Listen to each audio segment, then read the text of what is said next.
So yeah, my name is Mickey Davis. I am the program manager for the Community Food Access Program, which is a program that is hosting the Small Food Business Recovery and Resilience Grant. So welcome. And this meeting is being interpreted in Spanish. Stephanie will repeat this message. And when Amanda, our host here, enables interpretation, please select the globe icon on the bottom of your screen and choose the language you'd like to hear this message in. So Stephanie, go for it. Buenas, esta tarde vamos a tener servicios de interpretación. Entonces, si necesita interpretación en español, por favor seleccione su idioma oprimiendo el globo en la parte de abajo de la pantalla. Si está en un dispositivo como una tableta, va a tener que oprimir los 3 puntitos y seleccionar el idioma ahí. Thank you. Okay, Amanda, is interpretation enabled? Yes. Great.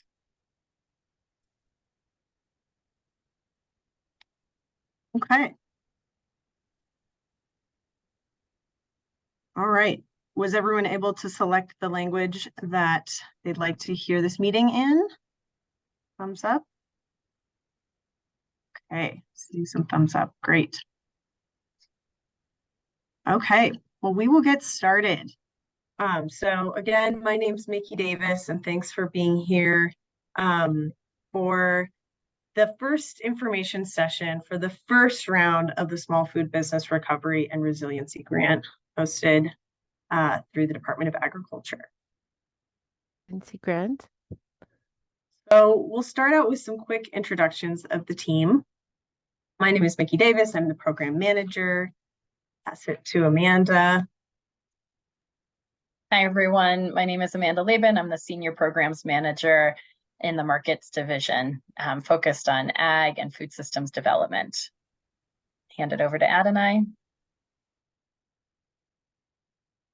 ¿Qué tal? Buenas tardes. Yo soy Adonai Cuevas y soy el especialista de grants del programa. Hi, I'm Adonai Cuevas and I'm the grant specialist. Wonderful. Thank you. So we're a team here at the Department of Ag for any questions related to this grant program or other elements of the Community Food Access Program. And as you may have been able to guess, Adonai is fluent in 2 languages, so Spanish and English. So if you've got questions in Spanish and you prefer to speak to someone fluent, we've got him here on our team. So for this meeting, we are going to try to quickly go over some big concepts of the Community Food Access Program's grant, talking about the purpose of the grant, what's eligible, who's eligible, what kinds of proposals will be scored highly, and then we'll try to leave the bulk of the time for your questions that we can answer here. And we'll also be posting those questions and their corresponding answers on our website. So getting started, the mission of this grant program and the whole Community Food Access Program is to improve access to and lower prices for healthy foods in low-income and underserved areas of the state by supporting small food retailers and small family farms. So that's the big purpose. That's what every question is going to kind of come back to, is to what extent will a proposal submitted through a grant application advance this larger goal?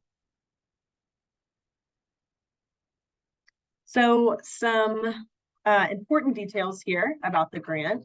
The maximum award amount per year will be $50,000.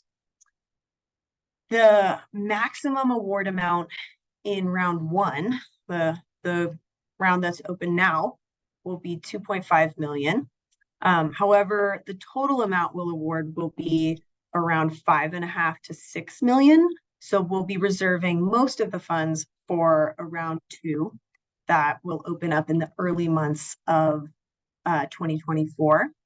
Funds may, as funds remain, we may open a third round from April, around April 2024. The first round is open now, though. Opened last week on September 27th, and it will close on November 7th. All of the information and the link to the application can be found on our website. I'll have a link to that on the last slide. And we really strive to create a streamlined, straightforward application process. The application is a Google form, and then a budget submission will be required in addition to, that application. And then again, all proposals must be related to expanding access to healthy food for low-income, low-access communities. So who is eligible? The only kinds of businesses eligible for this grant, eligible to apply for this grant, are small food retailers and small family farms. And these business types are defined by the legislation that created this program.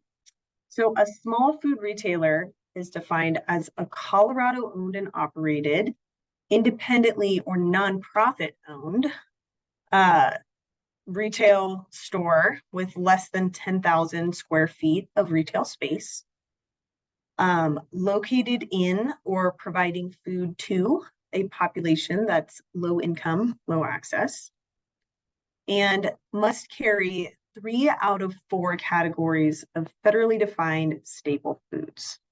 So we'll talk about foods on the next slide.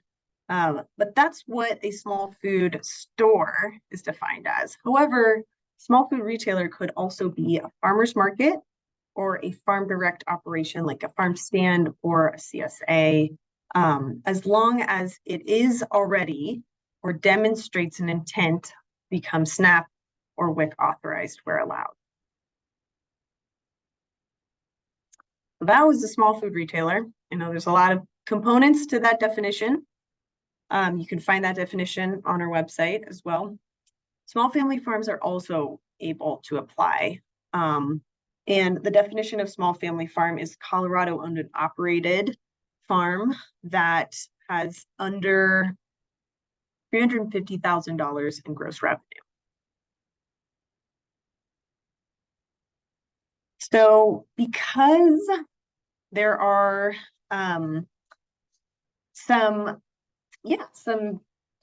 interpretations on what is healthy food, what is a low income, low access area, we've defined those really clearly on our website. I do just want to point out that the term staple food refers to four specific categories of food, and those are used strictly for determining small food retailers' eligibility.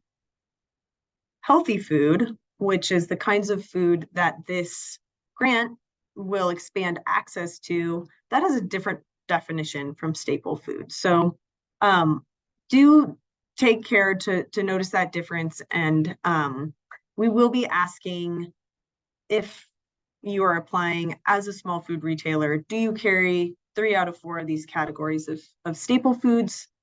But the set of, we'll also be asking what kinds of foods will this proposal be expanding access to?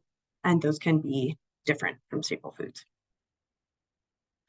So low income, low access areas, this is a huge focus of this work. Where are those areas? We've got 3 maps on our website that outline low income, low access areas based on different sets of data. However, if your business is located in an area that doesn't look like it's eligible, the grant program will still allow a case to be built, explaining, using recent current local data, why your business is located in or serves a population that is low income, low access. So what kinds of things are eligible for the grant. There's 4 different categories listed here, and on our website we've got a lot of detail about some examples of kinds of things in each category, but they largely fall into these buckets, such as equipment, accounting and book management support, a point of sale system to be authorized to accept SNAP or WIC EBT cards, and then other operating expenses that are associated with expanding access to healthy food. So we've got a really extensive list on our website. Our website also has a lot of information about the kinds of things that are not eligible for the grant. So please check that out. And then what kinds of proposals are going to score the highest? What kinds of applications are likely to become awarded? We've worked with an advisory committee to help outline a lot of the specifics of this grant program. And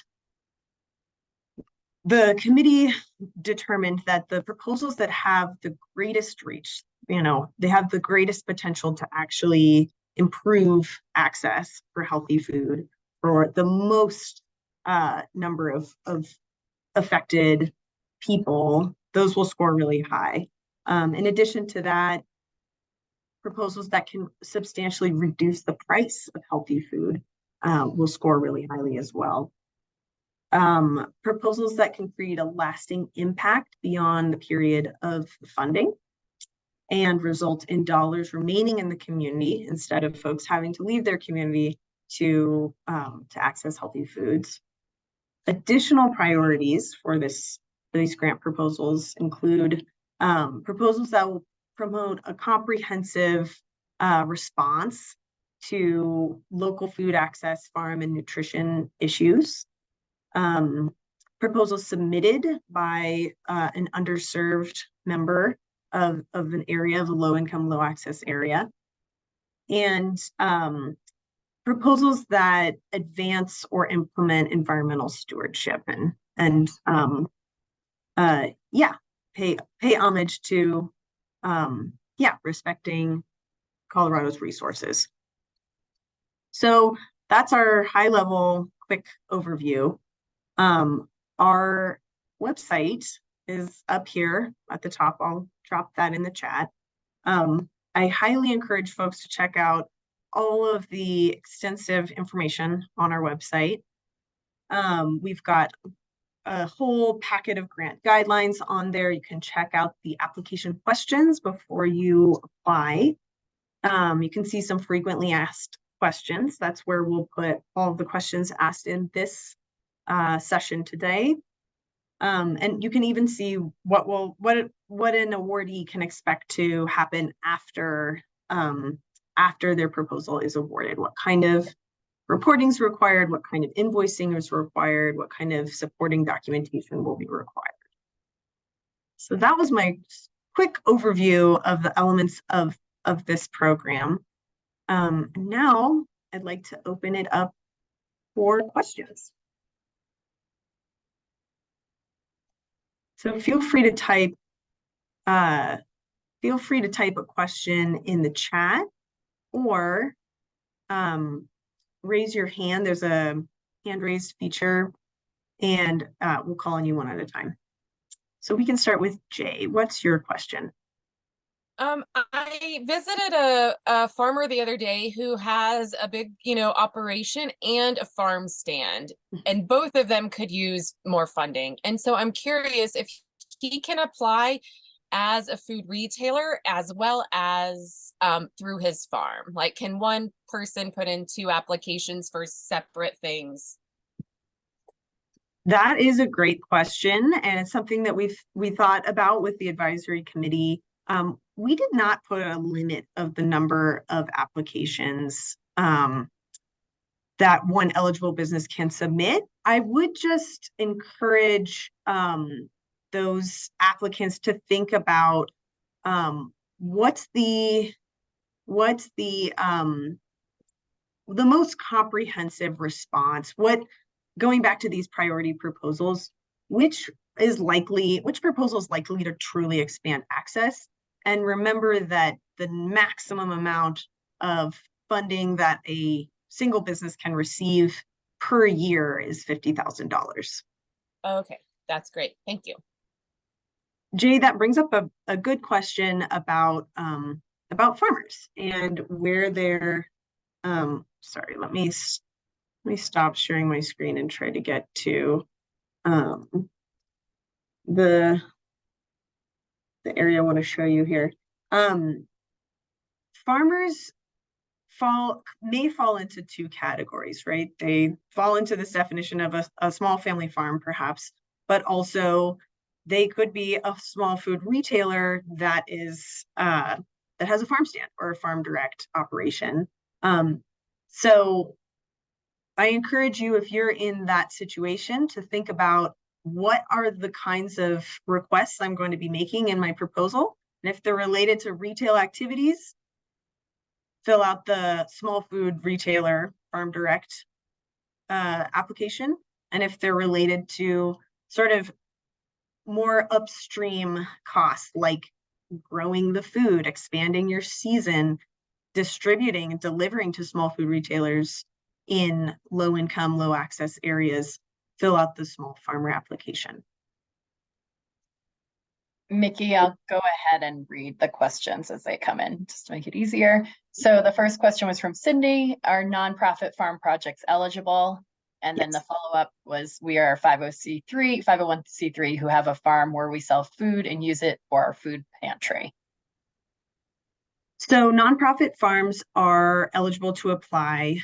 This is a great question about, what's the end goal? This grant is really focused on expanding retail opportunities. So while we know that food pantries and the charitable food space is a really important way for folks to access food, this grant and this program is really focused on how can small businesses expand opportunities for folks living on a low income to buy more healthy food and to have that purchase be more attainable, either from a pricing perspective or an access perspective. Sydney, did you want to add anything to that, or are you good? So I'm sorry, so is that a yes or a no? So Sydney, yes, your farm is eligible to apply for the grant. However, the proposal should not be focused on the outcome being a charitable giving space. If you're applying for equipment so that you can start selling to a small food retailer in a low income, low access community, yes, that would be in line. But the activities related to donation based activities are a little outside the scope of this project. Very good. Thank you so much. Thank you. Yeah, thanks, Sydney. So Chris's question, I answered in the chat, but I'll just read it for everyone. Are these applications being accepted on a rolling basis, or is there a date that these grants submitted by November 7th may be awarded? And so the answer to that is that we will not be looking at any of these applications until the November 7th deadline has passed, and then they'll all be reviewed as one group. Okay, the next question is, are CSA farm direct and farm stand operations exempt from needing 4 staple foods? That's a great question. And yeah, the way things are defined is a little confusing, but the only businesses that will need to prove that they sell 3 out of 4 of the staple food categories are those brick and mortar stores. They also need to meet all the rest of that criteria as well. But the farm direct operations, the CSAs, and the farmers markets need to, 1, be one of those things, and 2, show that they are SNAP or WIC authorized or intend to become SNAP or WIC authorized. James, I might hold off on you for a sec so we can get through some of these in the chat, and then I'll come over to you. But just quickly, Deb asked, will this funding continue after next year? Great question, Deb. This funding comes from the American Rescue Plan Act's COVID response funding. So we have a pretty firm deadline when all 6 million of these funds need to be encumbered. So that's why we're trying to wrap up this grant program by June of next year, of 2024. And that is, as far as we know, the last, that's the end of the grant associated with this program. However, there is new legislation that establishes a tax credit program that will start in January 2024 and extend through December of 2030. And that tax credit will be issued to the same business types for the same eligible equipment expenses. And we are happy to talk more about that, what that tax credit program is going to look like in a future webinar. But thank you for asking that. And then, so Olivia asked, can you elaborate more on what a compelling case might look like for an organization applying for a non-LILA designated area? And Olivia, I'm thinking that you mean from a non-LILA designated area? Yeah, like we, according to the different search things on the website, don't fit into any of those designations, but we think we qualify for all of the other, I guess, standards. Okay. So one important distinction I want to make is that if you are a farm and you're applying to extend your season or purchase equipment that would help you reach a low income, low access area as defined in one of those areas, that's more what we're concerned with. However, if you are a store or a farmer's market or a farm stand, so i.e. you're doing retail activities and the data that's in our maps don't really reflect the need that you're seeing in your community, we would be looking for a case that was built that would show more recent, any data that you can show that shows need in your local neighborhood or your local county community. So that could be, a sudden increase due to a recent event. Maybe the data has not caught up with it. Really, I would encourage you to work with your county and any information they've been collecting about demographics and an increased need for increased access to healthy food. So does that help? Yeah, definitely. Thank you. Okay, I'll move to Susan. Susan, do you mind that I read this out loud? I'm going to go ahead and read it. Okay, Yeah, this was the direct message, and so that might have been a mistake. All right, so you have two questions. How do you see the rural and urban locals shake down when looking at greatest impact element for a grant? And I'll read the second one, Mickey, but we can always go back. And two, what about a wholesale business who is looking to move into a retail space? Are they eligible for this grant? Great question. So the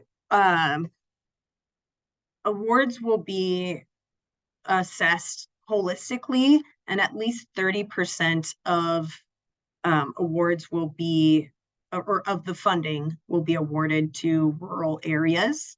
That's a mandate from the bill that established this program, and we'll be using that USDA definition of rural. But yeah, we'll be looking at how our opportunities increased to purchase healthy food for high priority areas, right? So hopefully that answers your question. And Amanda, could you repeat the second one again? Sure. It was, what about a wholesale business who's looking to move into a retail space? Are they eligible?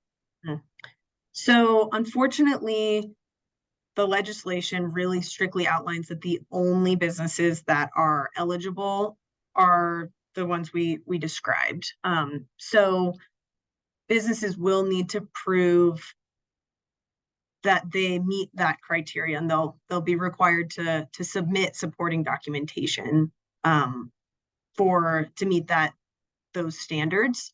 So depending on what your timeline is for creating that retail space and looking at the definition of small food retailer, you would be able to apply if you can submit proof that shows that you meet one of those two definitions, either the store or the farm direct definition. And I should clarify that supporting documentation to prove eligibility will be requested after applications have been selected for award. So that kind of proof won't need to be submitted at the time of your application, but will be asked before you receive the award amount. Susan, does that answer it? Are you good?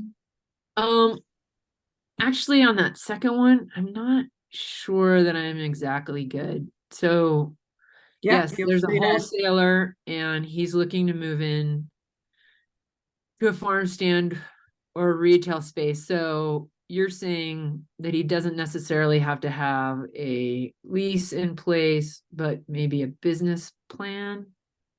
So I would take a look at our website, and I'm happy to share my screen here. Are folks able to see this? Let's see. Okay. So this is our website, and if you scroll down to what happens after the grant is awarded and check out documents to submit, this outlines exactly what the Department of Agriculture will need to receive to prove that eligibility. Does that help, Susan? Yes, that's perfect. Thank you. Great. Okay, Mickey, let's have James ask his question. I know he's been waiting for a while. Hope your virtual hand isn't too tired, James. No, it's all right. I actually have a few questions, but I've been reading and listening at the same time, which is challenging for me right now. But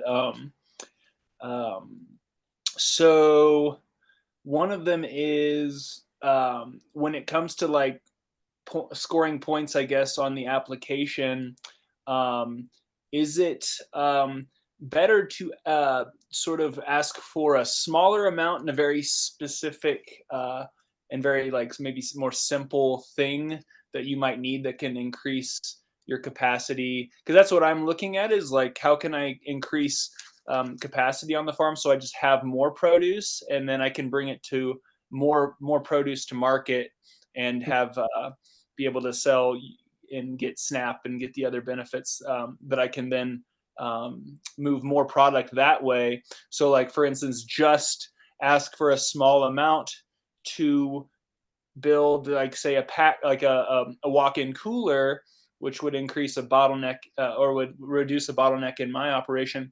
Or is it better to ask for, because I'm building a new pack shed right now, so there's quite a few expenses that I'm going to have to build that. Is it better to not ask for too much? Or is it better to just try and get like maybe one thing that you really need that's a smaller amount? Are you guys focused on getting more money to more people, or how does that work? I would say the focus is really more on the intended outcome, right? What's for the dollar requested, what kind of difference will that make for someone living on a low income with limited access to food? So it's a question. You can check out the questions that are part of the application on our website, but every business type will be asked to reply to, if this if this proposal is funded, what will change for someone living in a low-income, low-access community in terms of their ability to access food better? So I would think more on those terms, James. I don't know if that answered your question, but if what you need will be $50,000 worth of equipment and operating expenses, and that's going to make a huge difference in your community, then ask for that much. I will say that with the budget requested, we will be looking for specific line items and, make and model as part of those part of that budget. So. Right. So maybe you can give me an example of things that or something that you feel like would increase or benefit the low income, because me as a farmer, the only thing that I can think of is just growing more produce so that I can offer it to more people in my community. And then if I have, if I'm able to offer SNAP and EBT and such, if I have more produce, I can then do that. So really the only thing that I need to be able to do is just have more produce and have a better capacity on the farm. Like I don't really see much else that I can do as a farmer besides just grow more food. Thanks, James. I'm actually going to take this opportunity to share a resource that was shared with me just today. That's a cool guide for farmers thinking about ways they can directly help a low-income, low-access community. So I'll just put that there in the chat. I'll let you take a look, and feel free to reach out later if you have more questions about what specifically could happen. But some examples are, if your farm is located close to an area that's a low-income, low-access area, and there aren't many options, and you'd like to expand your farm stand so that it's a more viable option for places for that community to buy healthy food, those expenses would be eligible. Distribution costs or season extension for delivering product to a retailer that's in a low-income, low-access community, making those relationships and potentially growing culturally specific products that community wants and needs, but doesn't have a way to obtain.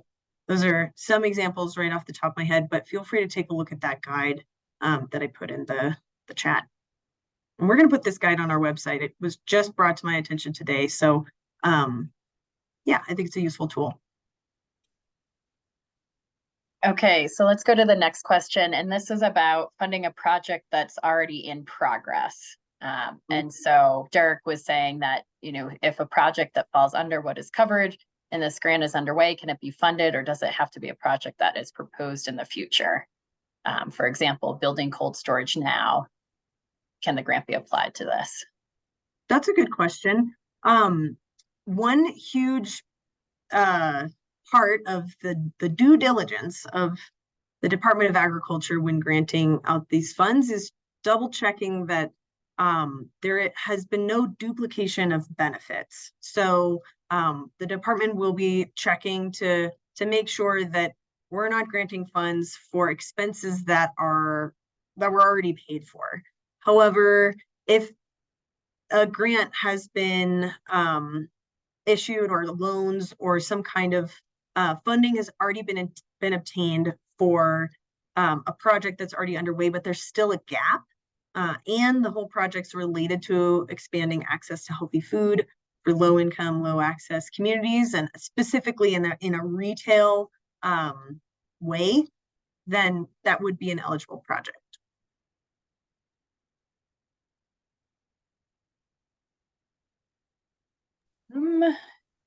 Let's go to the next one. So, and when you say orgs can be awarded up to $50,000 per year, is that based on the calendar year or 12-month period? Great question. This is based on the calendar year. So we were really working hard to open up the first round of the grant in 2023 so that we could open up a second and third in 2024.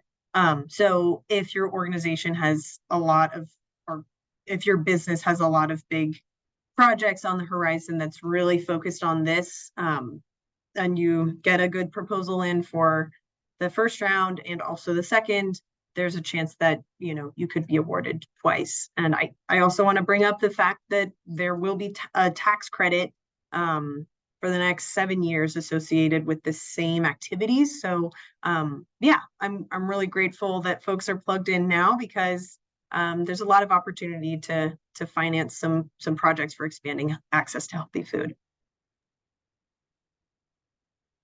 Okay, and for the next one, I did answer this in the chat, but I'll read it. Confirms denied funding in the first round, apply during the second round. So for any type of business that is applying, your application will be considered in subsequent rounds. You can make adjustments if you would like, or you can keep it as is, and we will review it. And so right now we don't know exactly how many rounds we will have. We anticipate 2. And there may be a third. Thanks, Amanda.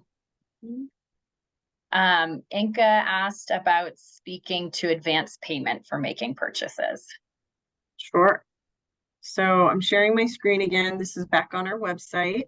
You can click in that same section, what happens after the grant is awarded, check out payment.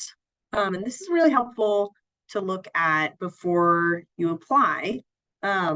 Because it describes the process for how payment will occur.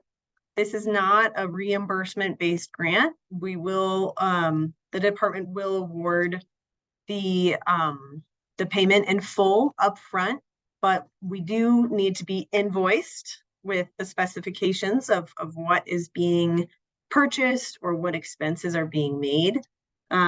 Then after that purchase is made, we'll need to see a proof of payment and a receipt.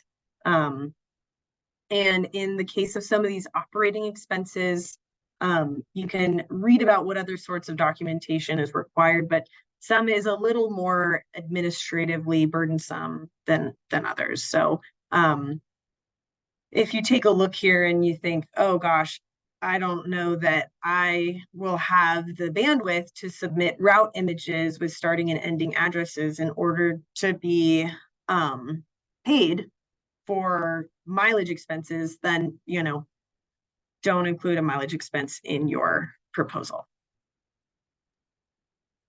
Does that help, Inka? Yes, I just wanted to, that makes sense to me since I work at a state agency, but I just wanted to make sure that others were aware, because this is a really unique and exciting opportunity for state agencies to start thinking about equitable grant making. And so I just wanted to bubble that up because historically, most state agencies operate on a reimbursement process, which is a deterrent for a lot of small businesses or small community-based organizations. So I just wanted to ensure that folks that this is makes it more of an opportunity, but there is a little bit of a process to think through of what that look entails, because you never want a grantee to sort of make a purchase and then realize that it's not eligible, or I don't know, pitfalls. So yeah, thanks for highlighting that, Inka. Okay, so Deb, I believe we answered your question. If you want us to elaborate, you know, please make note of that or jump in, but I'm going to go to the next one. Is this grant for, and this is from Flora, is this grant looking to fund new or beginning programs more so than upholding current program operating costs?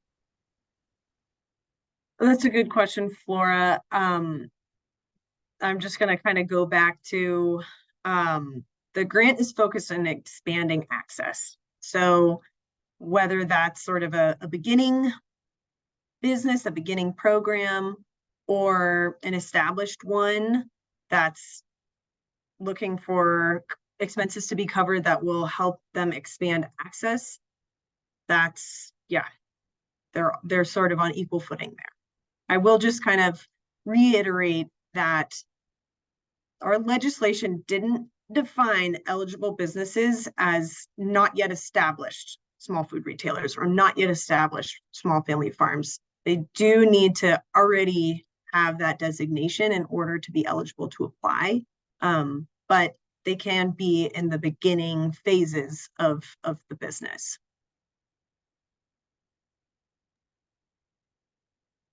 Okay, the next question comes from Heather Hernandez, and it's about trying to get the word out about the grant. And so Heather, this is a great question, and we can probably follow up with you more. I will read it, but Heather's saying that she's likely going to be a source of assistance or information in her community. May I share the qualities that advisors recommend for applications that score highest through our social media and newsletter channels? Thanks, Heather. That's a great question. So we do have a marketing toolkit. If you're interested in kind of spreading the word, we have some kind of already written social media posts and newsletter blurbs. So we're happy to share that with you. We do just ask, if you're promoting this and you're not using that language,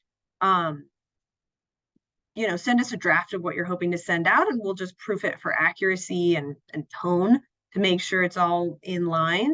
And we're happy to work together to create the kind of material you'll need. But yeah, anytime you can sort of reference back to what's here on the website. We also have some beautiful grant guidelines that contain all of the same information that that's on this website here, but sort of in a more printable packet form. And that's been professionally translated into Spanish, so that's easy to take with you going anywhere. And we are happy to translate it in another language along with the application and the budget, if that request is sent to us within 10 days of November 7th, or before 10 days before the due date. So keep that in mind. And Mickey, I just want to pause real fast and make sure that interpretation is still functioning okay in the Spanish channel. I think they lost it for a minute. So Adonai, can you give us a thumbs up if all is good? Okay, great, thank you. Okay, and Heather, can I ask what community, what county you're located in? Yes, I'm in Orfano County, and Okay. I currently do a lot of the communications management for the new retail business incubator and makerspace. So we do have different farm direct people and retailers who would qualify for this grant. And Heather, I think we've been emailing. Yes.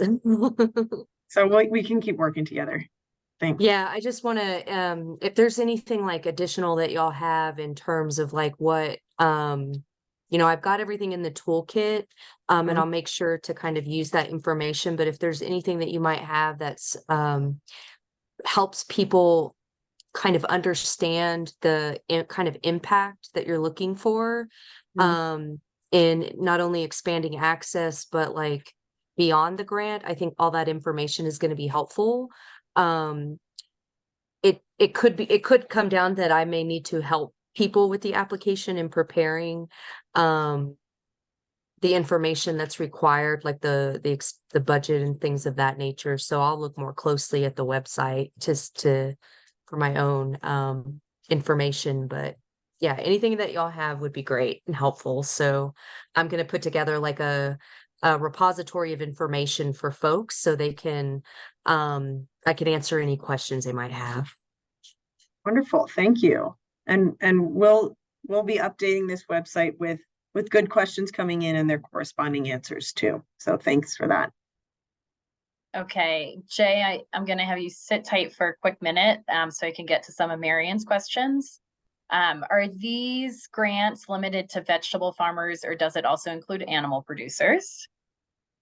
Great question, Marion. And that gets back to the definition of healthy food, which we have not limited to produce and, plant products. It has a much broader kind of community responsive definition. So our application will be asking, what products will this proposal expand access to, and tell us a bit about why there's a need for that in your community.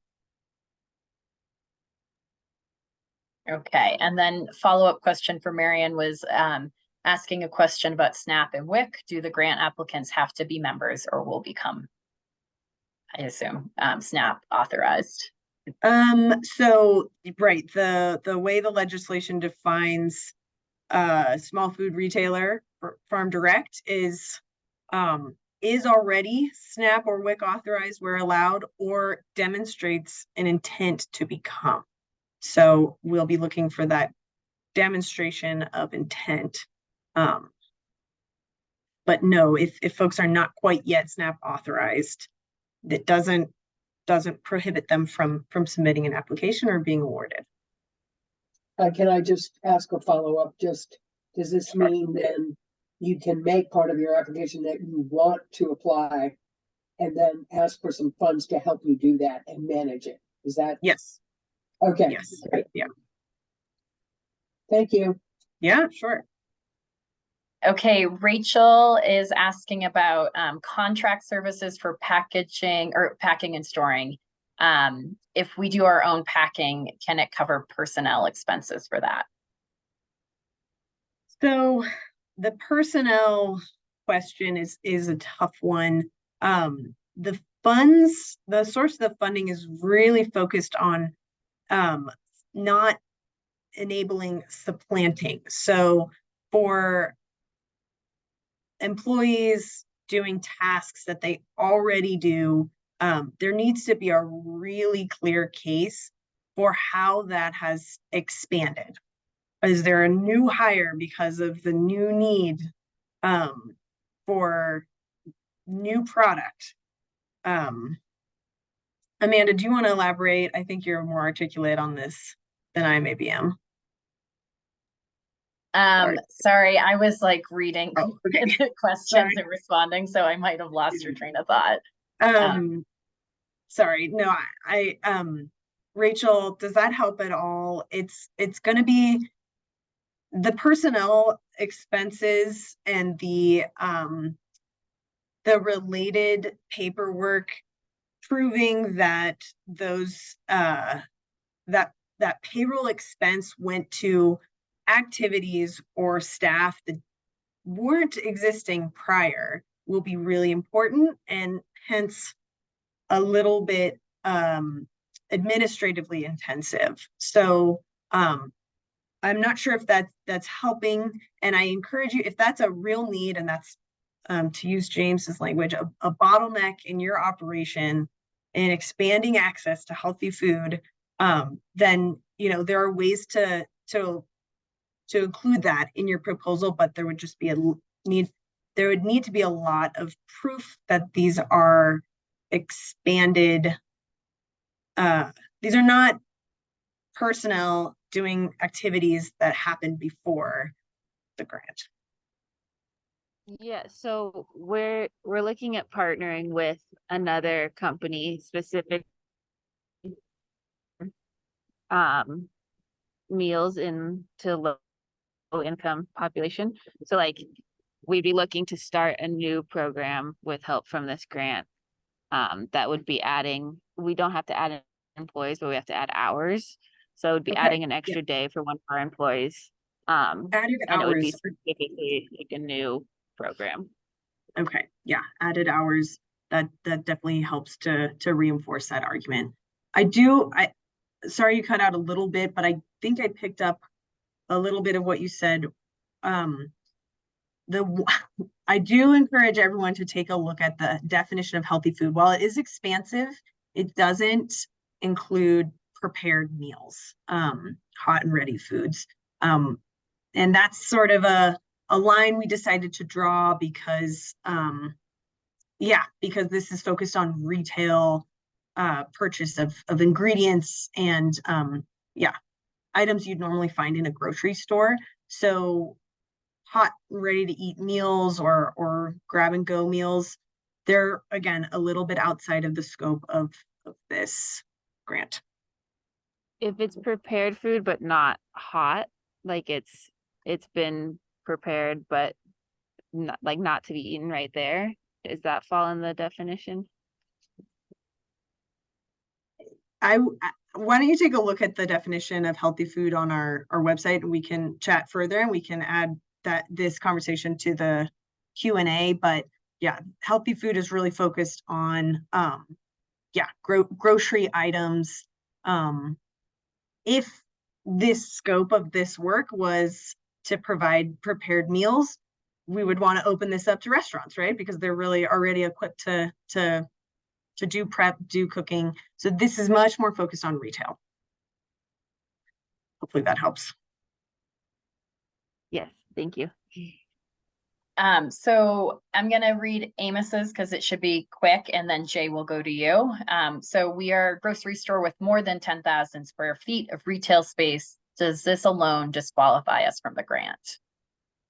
It does, Amos. I'm sorry. And this is something that the program team didn't decide. This was our legislators at the Capitol creating this definition. It was bumped up from, in the original bill, it was 5,000 square feet.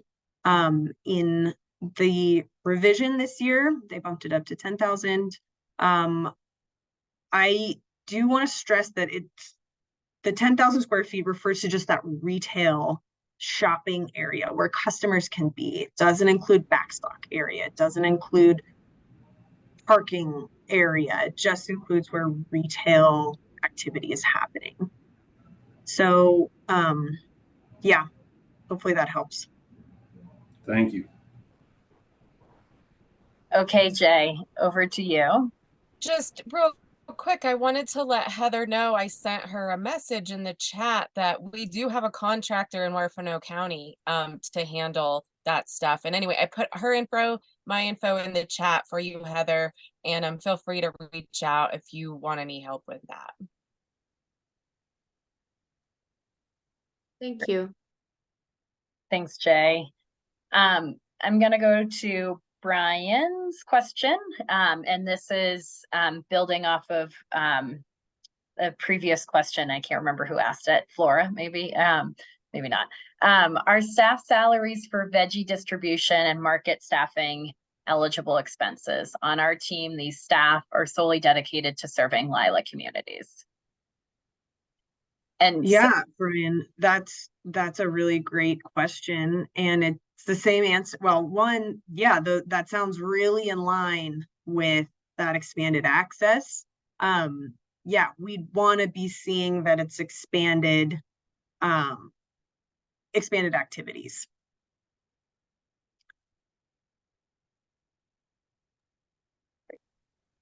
Okay, I think we are. All right, Natalie. I understand that this grant is not to cover the cost of utilities. However, we are wanting to put in a wood burning boiler to decrease the cost of natural gas to keep our prices down in our community. Would this be an acceptable request for the grant funding? Thanks for that, Natalie. And we actually do have utilities listed as an eligible expense. The inclusion there was thinking more along the lines of someone who had recently purchased equipment to expand access to healthy food, that equipment unfortunately wouldn't be eligible because it's already been purchased, but the increase in utilities could be associated with the grant. And I think to your point here, I think that connection to how that would lower prices and expand access for folks living on a low income. If you can build that strong connection, then yeah, I think there's a chance that could be a good proposal. Possibly even the boiler itself, but I think we may want to look on a case-by-case basis on that one. That's a great question, Natalie. Okay, Nicole is asking about if staff had been doing healthy food distribution in Lila communities under grant funding that is expiring and their roles would otherwise be discontinued. Can these funds be used to extend their engagement, continue providing salary wages? And I can just jump in and say that yes, I think if you're able to show their end date and that they would be unemployed at that point, and that this will give them hours to continue this work, then yes, that would be eligible. It's just about having that proof and it being clear that they would not have a job at the end of that grant period otherwise. I do also want to highlight the maximum award is $50,000 per year. And those funds can be spent through the end of the calendar year 2026. But yeah, this wouldn't be, we don't have a grant after that. And those kinds of expenses aren't included in the tax credit, unfortunately, just the equipment expenses. So, I just want to draw attention to one of those priority proposals that our evaluation team will be looking at, the creation of sustainability beyond the timeline of this grant once all the funds are expended. So definitely eligible. And then, I think it would become a higher priority if we could demonstrate what sort of plans are in the works for creating a little more sustainability with those salaries and positions, because that's totally in line with what this program is intending to accomplish. Okay, great. Well, since we have one more minute and we have one more question, and it's a great question to end with, I'm going to read Jeff's question about although prepared hut foods are not a focus, would value-added products like sauerkraut or canned tomato sauce be included? Yeah, that's a great question. And those canned products are definitely included in the definition of healthy foods. I think especially in this, I think it kind of comes back to a previous question, which is, help us understand the need for foods like this in your community, and why there is low access to these types of foods, and there's a demand for it by a low income, low access community. That helps.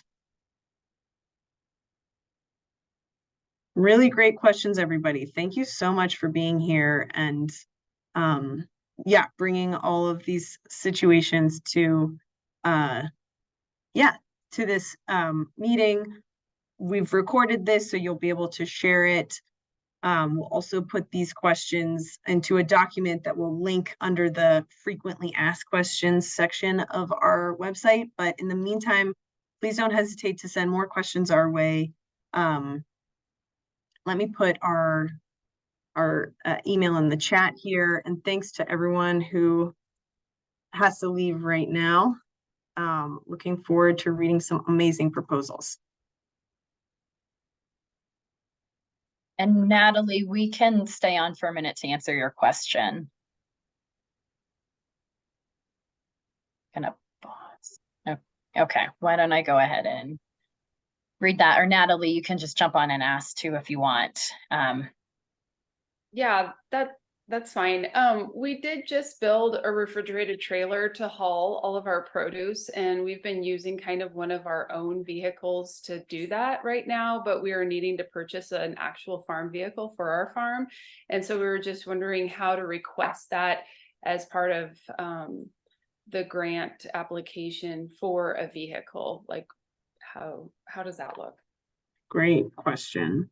And this represents a very eligible project and a high priority proposal. So we understand that pricing is going to fluctuate, and right, a quoted price you might have could change, and that's going to be true for equipment of any kind. So what I would recommend is in your budget and in your application, explain your process for identifying the kind of vehicle you would need and the kind of where you would be looking to buy it and sort of the price range.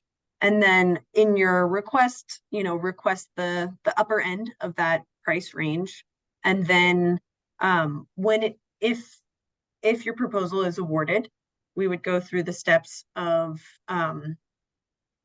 your organization or your business would invoice CDA for the quoted price. If that is something that you haven't yet obtained, if you're looking for a piece of equipment or a vehicle that's on a used market, you would request with as much supporting documentation as you have. And then when you make that purchase, you would send us a receipt and a proof of payment. And if there was a difference there between what we paid you and what you actually, the price you actually purchased, we would just ask for the remainder back.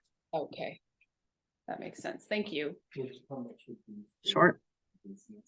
I'm gonna keep this recording. I wanted to see if anyone else is still in the Spanish channel, because otherwise we would let the interpreter go. Is there anybody still in Spanish?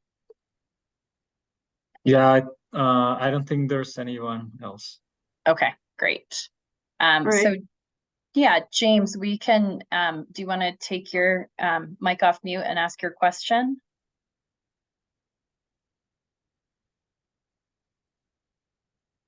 If you're still there. Hello, I am here.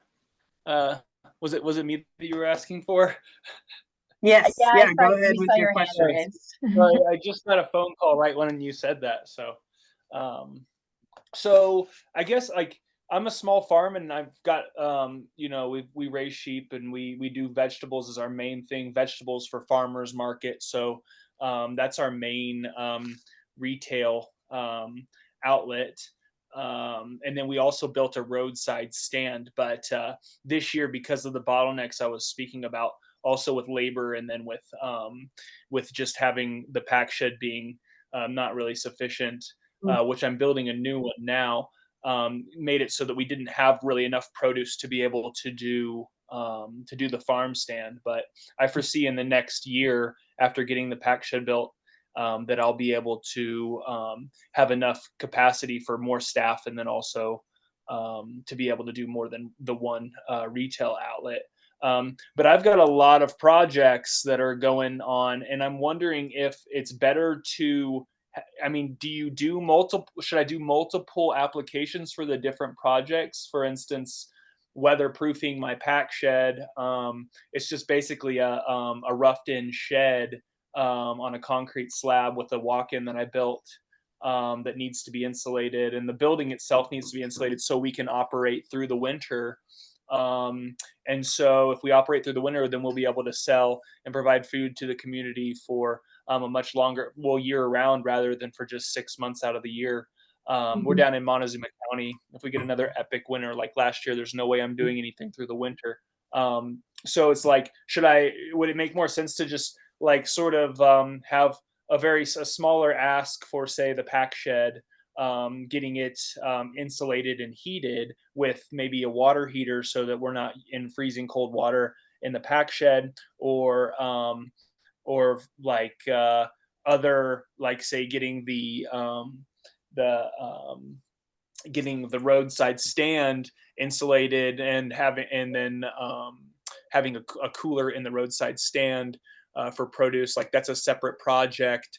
And then also there's like the staffing issue as well, because we will have more staff with higher capacity, so like each one of those is like a different, a sort of a different ask. Is it better to sort of like be more specific with the very specific thing that I need rather than like more broad? You know what I mean?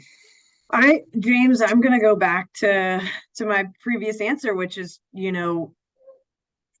yeah, if you can really kind of step into the shoes of someone living in your community on a low income with low access to food, how would all of those separate projects create a new reality for them, right? Like change what's possible for what they're able to buy and how they're able to eat, either at a season that they couldn't access healthy food or at a price that allows them to buy more. So kind of thinking more from their perspective. I do appreciate that, like, yeah, all of those projects are super different, but yeah, how would they all contribute, and how can we draw connections between each of those projects with expanded access to healthy food? And I do think that your question there about which application should you fill out, the application is branched. So you as a farmer with a farm stand would be asked to to select if you want to be identified as a small farmer or a small food retailer. So if the proposal you submit is more in line with retail activities, I would select that small food retailer box. If it's more in line with like growing more product or purchasing a vehicle so you can distribute to low income, low access communities, I would select the small farm application. But if you're thinking of kind of having a few types of asks all in one proposal, just select the one that aligns most with what you're asking for.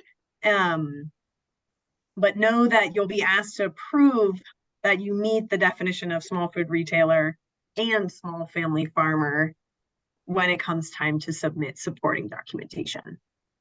Is a small farmer who takes food to farmers market, is that not the definition of both of those things?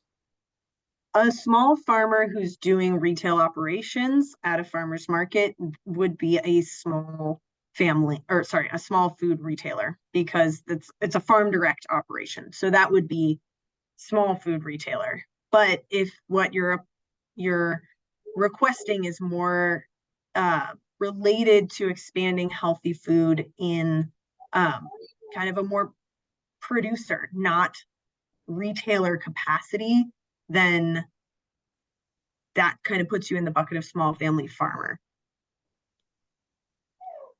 Okay.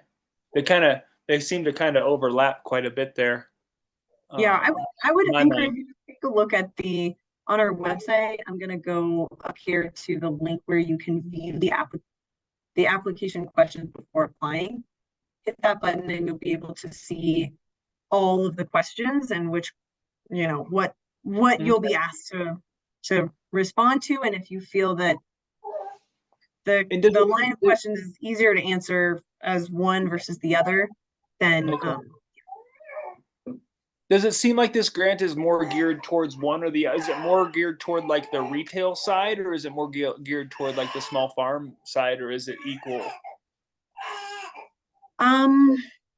Yeah, I would say that it's really focused on which proposals really are going to expand access in the most meaningful way. So in some communities that may be those proposals may be coming from retailers, and other communities that may be coming from farmers. So yeah, we're not really weighting it in any kind of way, at the outset. Mm-hmm. Okay. And James, I might add, one, we have, and I'm going to actually stop the